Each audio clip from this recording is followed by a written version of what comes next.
Halo Sport Lovers, selamat datang di Zona Olahraga. Saya Azhar Putra siap menemani kalian dengan kabar dan rangkuman olahraga sepanjang satu minggu ini. Langsung saja kita mulai dari pertandingan yang paling panas. Pemirsa, Arsenal mengalahkan Chelsea dengan skor 3-2 dalam laga leg pertama semifinal Carabao Cup di Stamford Bridge.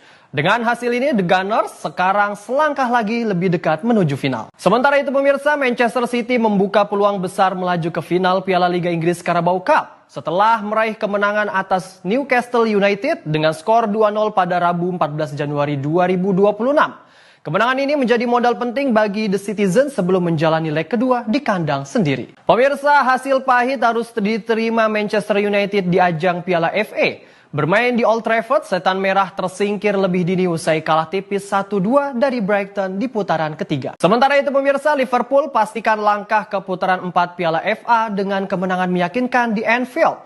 The Reds tundukkan tim Divisi 3 Barnsley dengan skor 4-1 dalam laga yang penuh dengan tempo dan drama sejak menit awal. Kita beralih ke Serie A Italia pemirsa, di mana Inter Milan terus menjauh di puncak klasemen Serie A setelah menang tipis 1-0 atas Lecce di Giuseppe Meazza. Gol telat Francesco Pio Esposito menjadi penentu kemenangan Nerazzurri dalam laga yang berlangsung ketat.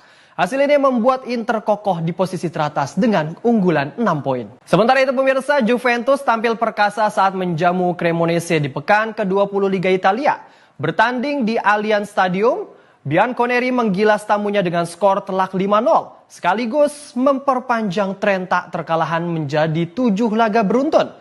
Kemenangan ini juga mengantarkan Juventus naik ke posisi 3 klasemen sementara. Pemirsa, persaingan gelar Serie A musim ini kian memanas. Inter Milan gagal maksimalkan laga krusial di kandang setelah hanya bermain imbang 2-2 melawan Napoli di Giuseppe Meazza. Pemirsa, AS Roma harus mengakui keunggulan Torino dalam laga babak 16 besar Coppa Italia. Bermain di Stadio Olimpico, I Lupi tersingkir setelah kalah tipis 2-3 dari tim tamu. Kekalahan ini memastikan langkah Roma terhenti. Sementara itu Torino melaju ke perempat final dan akan menantang Inter Milan. Pemirsa, El Clasico kembali menyajikan drama. Barcelona keluar sebagai juara Piala Super Spanyol 2026 setelah taklukan Real Madrid dengan skor tipis 3-2 di partai final. Kemenangan ini sekaligus mengantarkan Blaugrana pertahankan gelar dan tambah koleksi trofi mereka. Sementara itu pemirsa, Real Madrid secara mengejutkan harus angkat koper dari Copa del Rey setelah takluk 2-3 dari Albacete di babak 16 besar. Bermain di Stadion Carlos Belmonte, Los Blancos gagal manfaatkan dominasi permainan dan tumbang lewat drama menit akhir. Hasil ini pastikan Madrid gagal meraih gelar Copa del Rey musim ini. Sementara itu pemirsa, Atletico Madrid melangkah ke perempat final Copa del Rey setelah menang